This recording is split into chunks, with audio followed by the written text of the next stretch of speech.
मत डिजिटल इंडियाचे digital news ठाम मत मराठी न्यूज। भारतीय कम्युनिस्ट पक्ष त्रैवार्षिक अधिवेशन धुळ्यात संपन्न। धुळे शहरातील संतोषी माता चौक जवळील ज्येष्ठ नागरिक संघात भारतीय कम्युनिस्ट पक्षाचे राज्य सहसचिव कॉम्रेड प्राध्यापक राजू देसले यांच्या उपस्थितीत त्रैवार्षिक अधिवेशनाचे आयोजन करण्यात आले होते। सदर अधिवेशनामध्ये शेतकरी कर्जमाफी करा, आशा वर्कर्स यांना वेतनवाढी द्या अशा विविध मागण्यांसंदर्भात अधिवेशनामध्ये ठराव करण्यात आला। तसेच धुळे जिल्ह्यात महापालिका, नगरपालिका, नगरपंचायत, जिल्हा परिषद अशा विविध निवडणुकांमध्ये भारतीय कम्युनिस्ट पक्ष निवडणूक लढवणार आहे या संदर्भातील आढावा घेण्यात आला। या प्रसंगी कॉम्रेड हिरालाल परदेशी, कॉम्रेड वसंत पाटील, कॉम्रेड साहेबराव पाटील, कॉम्रेड शंकरराव पाटील, बुधा पावरा, भरत सोनार, सुधाकर पाटील तसेच जिल्हास्तरीय अधिवेशनामध्ये धुळे जिल्ह्यातील 4ही तालुक्यांमधील कार्यकर्ते मोठ्या संख्येने उपस्थित झाले होते। ठाम मत मराठी न्यूज साठी सोपान देसले, धुळे। मी कॉम्रेड राजू देसले, भारतीय कम्युनिस्ट पक्ष राज्य सहसचिव। आज या ठिकाणी धुळे जिल्ह्याचं भारतीय कम्युनिस्ट पक्षाचं जिल्ह्याचं अधिवेशन या ठिकाणी होत आहे।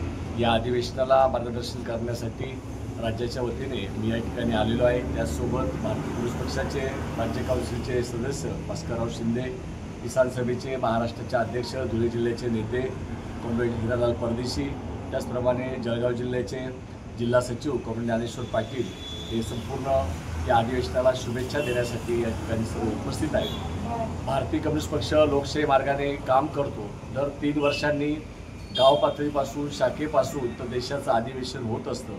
भारतीय कम्युनिस्ट पक्षाला 100 वर्ष पूर्ण होत आहेत।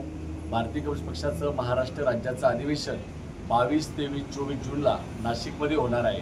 त्याच्या आधी जिल्ह्याचे अधिवेशनं पूर्ण करण्याचं काम सुरू आहे आणि आज धुळे जिल्ह्याचं अधिवेशन या ठिकाणी होत आहे।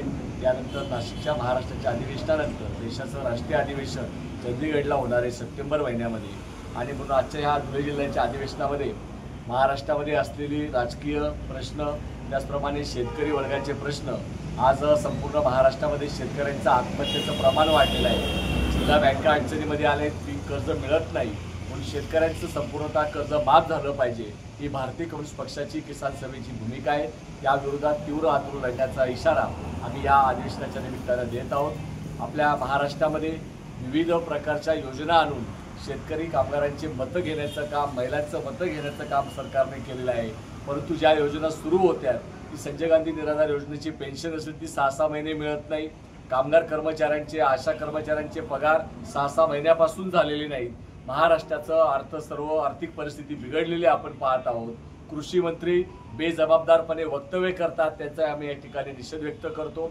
महाराष्ट्रामध्ये जाणीवपूर्वक शेतकऱ्यांचं, कामगारांचं आंदोलन दडपण्यासाठी जनसुरक्षा विधेयक महाराष्ट्रामध्ये आणलेलं आहे आणि या पावसाळी अधिवेशनामध्ये ते मंजूर करण्याचा प्रयत्न महाराष्ट्र सरकार करणार आहे। जनसुरक्षा विधेयकाला भारतीय कम्युनिस्ट पक्ष, किसान सभा, आयटकच्या वतीने आम्ही विरोध करत आहोत। राज्यभर आम्ही त्या विरोधात आंदोलन करत आहोत आणि येणाऱ्या पावसाळी अधिवेशनावरती कम्युनिस्ट पक्षाच्या वतीने तीव्र असं आंदोलन करण्याचा इशारा आम्ही देत आहोत। या कायद्यामुळे शेतकऱ्यांना आणि कामगारांना रस्त्यावरती उतरून आंदोलन करता येणार नाही। जे आंदोलन करतील, अशांतता निर्माण करतील, या नावाखाली त्यांच्यावरती प्रचंड प्रमाणामध्ये दडपशाही करण्यासाठीचे कायद्यामध्ये तरतूद आहे, जेलमध्ये टाकण्याची तरतूद आहे। महाराष्ट्र सरकार लोकशाहीचा आत्मा हा संपूर्णतः आंदोलन न करण्याच्या भूमिकेवर संपूर्ण घोटण्याचा प्रयत्न करतोय, याचा आम्ही निषेध करतो। त्या विरोधात आम्ही आंदोलन करू। त्याचप्रमाणे जनसुरक्षा जो कायदा आहे हा त्वरित राज्य सरकारने मागे घेतला पाहिजे। त्याचप्रमाणे संपूर्ण देशामध्ये जात न्याय जनगणना झाली पाहिजे, यासाठी भारतीय कम्युनिस्ट पक्षाने देशव्यापी आंदोलन केलेलं होतं। याची दखल सरकारला घ्यावी लागली, परंतु केंद्र सरकारने ज्या पद्धतीने भूमिका घेतलेली आहे की 1 वर्षानंतर 2027ला ते सुरुवात करणार आहे संपूर्ण जात न्याय जनगणना, याला आमचा विरोध आहे। आमचं म्हणणं आहे की जात न्याय जनगणना त्वरित सुरुवात करून त्वरित त्याचे अहवाल प्रकाशित व्हावा, त्यासाठी संपूर्ण वेळ कर्मचाऱ्यांची नेमणूक करा, परंतु दिरंगाई करता कामा नये, ही आमची त्यामागची भूमिका आहे। यावरती सुद्धा आम्ही या ठिकाणी ठराव मंजूर करणार आहोत।